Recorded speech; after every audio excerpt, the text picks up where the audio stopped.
खालिस्तान क्या है, खालिस्तान मूवमेंट क्या है और इंडिया ने कनाडा का वीजा सस्पेंड क्यों किया, ये समझने के लिए थोड़ा पीछे चलते हैं। कहानी शुरू होती है 31 दिसंबर 1929 से लाहौर में हुए कांग्रेस अधिवेशन में पूर्ण स्वराज की मांग की गई। कांग्रेस के इस मांग का 3 समूहों ने विरोध किया। पहला मोहम्मद अली जिन्ना की मुस्लिम समूह, दूसरा भीमराव अंबेडकर की अगुवाई वाला दलित समूह और तीसरा मास्टर तारा सिंह का शिरोमणि अकाली दल 1920 में बनाए संगठन खुद को सिखों का प्रतिनिधि मानता था। उसकी सोच थी कि सिखों का अपना अलग एक देश होना चाहिए और यहीं से मांग उठी अलग सिख देश की। आजादी तो हमारे देश को मिल गई, लेकिन बंटवारा हुआ। पाकिस्तान अलग देश बना, पंजाबी 2 टुकड़ों में बंट गया। एक हिस्सा पाकिस्तान के पास और दूसरा हिस्सा भारत के पास। आजादी के साथ ही यानी 1947 से ही अलग सिख राष्ट्र बनाने की मांग जोर पकड़ने लगी थी। अब सवाल यह उठता है कि इन सब के बीच खालिस्तान की मांग पहली बार कहां से उठी। इसके लिए हमें चलना पड़ेगा। देश के बाहर 13 अक्टूबर 1971 की बात है। अमेरिकी अखबार न्यूयॉर्क टाइम्स में एक विज्ञापन छपा है। इस विज्ञापन में खालिस्तान नाम के एक नए देश की घोषणा की गई और दुनिया भर में रहने वाले सिखों से मदद देने को कहा गया। इस विज्ञापन को छपवाने वाले शख्स का नाम था जगजीत सिंह चौहान।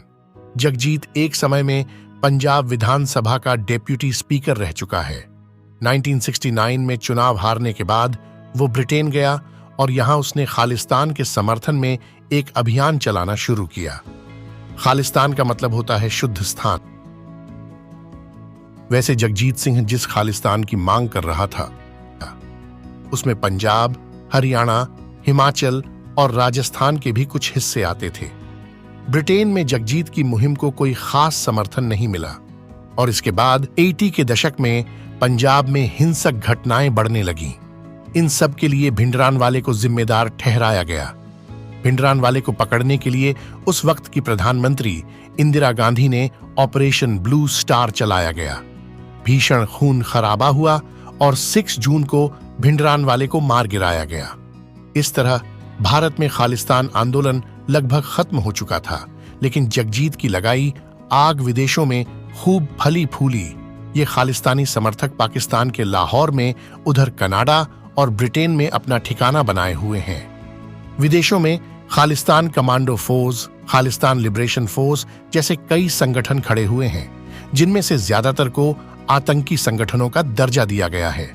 और आग अभी भी 2023 में खत्म नहीं। 45 वर्षीय हरदीप सिंह निज्जर नाम का शख्स, जो मूल पंजाब के जालंधर से थे, उसने घुसपैठ करके कनाडा की नागरिकता ले ली और वो खालसा टाइगर फोर्स का सदस्य था।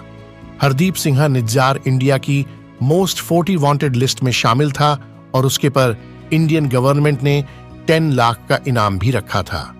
18 जून 2023 को एक आश्चर्यजनक घटना सामने आई जब हरदीप सिंह निज्जर की किसी ने गोली मारकर हत्या की। यह घटना कनाडा के ब्रिटिश कोलंबिया के सरे में गुरु नानक सिख गुरुद्वारे की पार्किंग में हुई थी।